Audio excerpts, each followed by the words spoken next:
Good to talk with you again.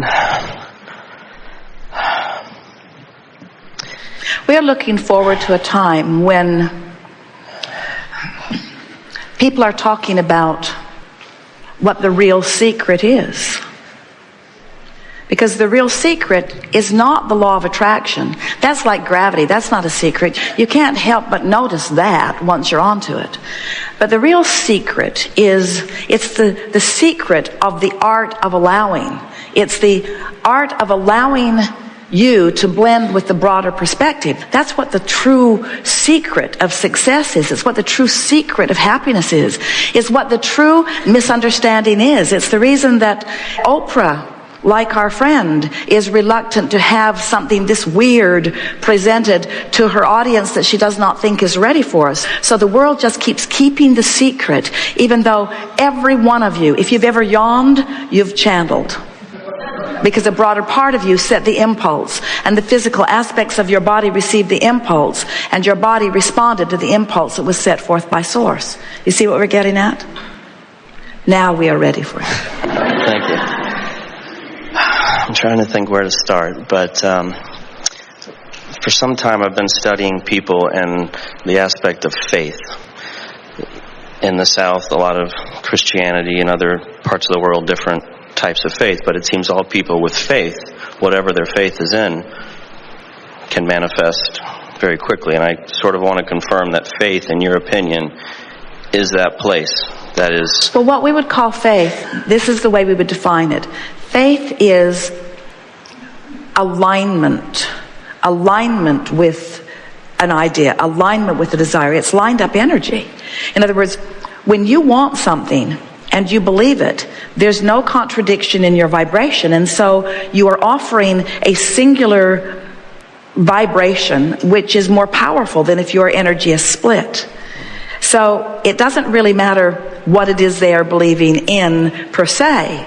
Faith in the truest sense of the word, faith in the way that we mean it, would be like being in the vortex. And this is the way we explain it. Before you came into this physical body, you existed as a vibrational consciousness, powerful source energy. A part of that consciousness comes into this body where you explore and expand. In other words, knowing what you don't want, knowing what you do want. You continue to evolve and expand and ask for more. And the non-physical part of you receives that request and becomes it immediately. Knowledge, not faith, knowledge. Knows it completely, is it, bees it.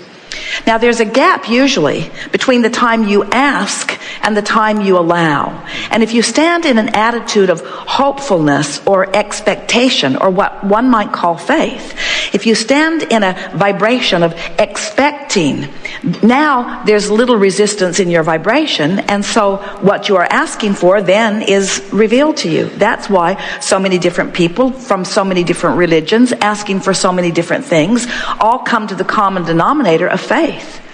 Because there is not a giant right and wrong in the sky. There is life that is carved out by the individual desirer or creator, and then source accommodating, law of attraction facilitating, and faith is what brings you into vibrational alignment with it. You could say that faith and allowing are about the same thing. When you stood before Jesus, you're speaking of Christianity, dripping your illness, he was a healer who did not allow himself to even go to where your illness was. In other words, he did not acknowledge you in your illness. Instead, he knew you in your wellness. And because he knew so completely your wellness and offered the singular expression of that which is source energy, your illness could not abide in that vibration. And he said to you, it is your faith that makes you whole. It is your belief that makes you well. That's what he was talking about. Now, someone else could come, a physician today could come and say, it is illogical. In other words, this person has this, the evidence is shown in these tests, in these blood tests, in these x-rays.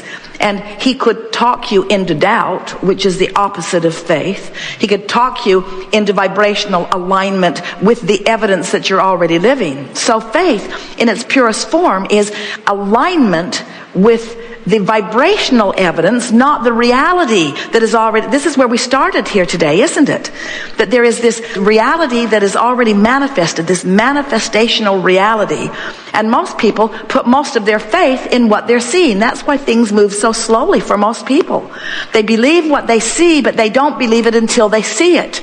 What faith is believing it before you see it, believing it before it is manifested. Believe it while it is in the vibrational state, before it is in the manifestational state, and then it will become manifestational. Best description of faith ever.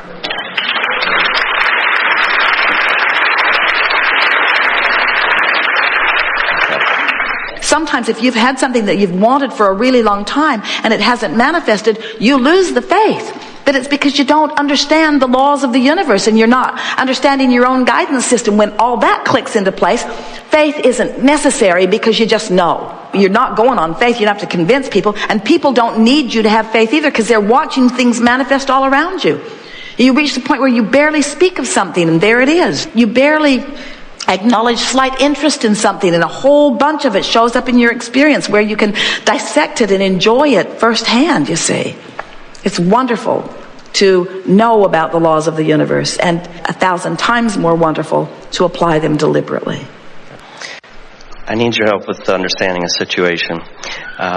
If you would have asked my wife and I a year ago if we wanted children, we would have said, nope, that's, down the road maybe kind of thing.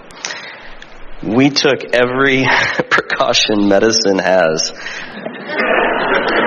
and our unborn is 37 weeks full term and here in the room with us now.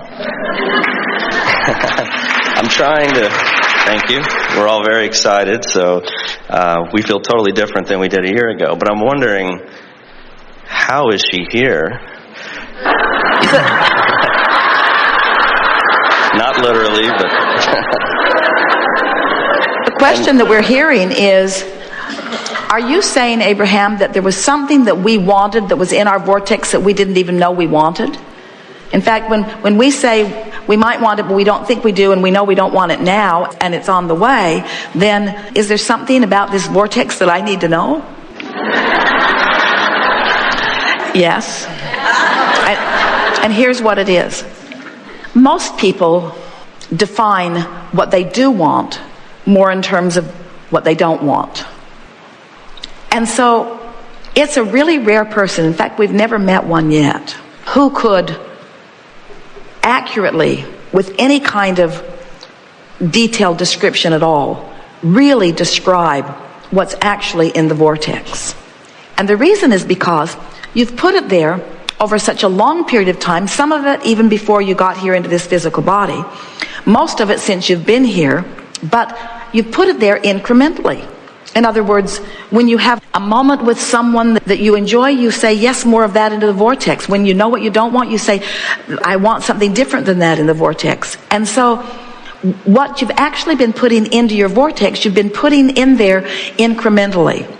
So Jerry, often, as he is editing something that we have recorded, or even editing something that we've written through Esther, he wants to put the word the essence of, because he is understanding that you are always getting the essence of what you want while not always the specifics of what you want, because most people are resistant to the specifics of the essence of what they really want. Does that make sense to you? In other words, what you really want is, you came as a powerful teacher. And there is nothing more exhilarating than to be a teacher who is parenting at the same time. That was really a powerful intention. And while from your physical what-isness, you might say, well, we're not really ready to give up all of our freedom yet, like you have to an infant. Or, I'm not sure that I'm wise enough to be a parent. I'm not sure that I know enough about life to really teach. Some of these things are some of the reasons that you were putting it off. But the source within you knows that you certainly are ready and that you certainly are wise. And so many of the other things, because of other things you've lived in life that you've put into your vortex, they all add up to that. You see what we're getting at? Uh-huh.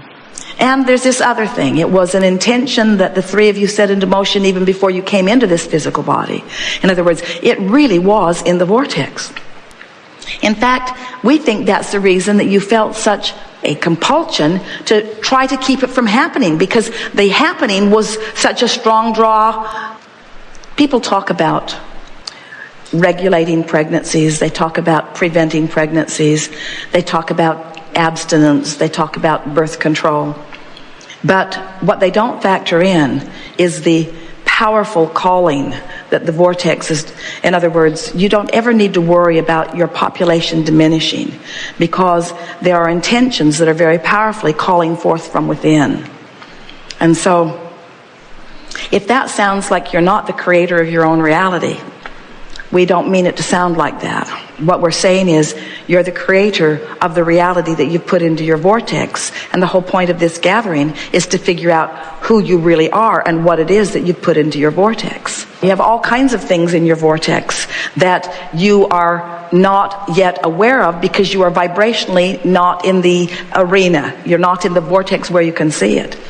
Every one of you has the ability to, in the words of our friend just now and the words that Esther rarely offers, you are able to channel your broader intelligence, your highest good, your deepest knowing, your fullest love, your fullest appreciation, your fullest worthiness, your best agility, your best vitality, your best timing. In other words, the best of all that you are is swirling, and you have the ability to rendezvous with every bit of it as it comes along. And that is the fun of the adventure of parenting. It's not something that you can figure all out and get all pre-decided and get everything just all lined up. It's like the way everything in the vortex really is, you see. In fact, we would like to say this baby, more than all other things put together, has led you to the power of your vortex. Okay, thank you. Yes, indeed.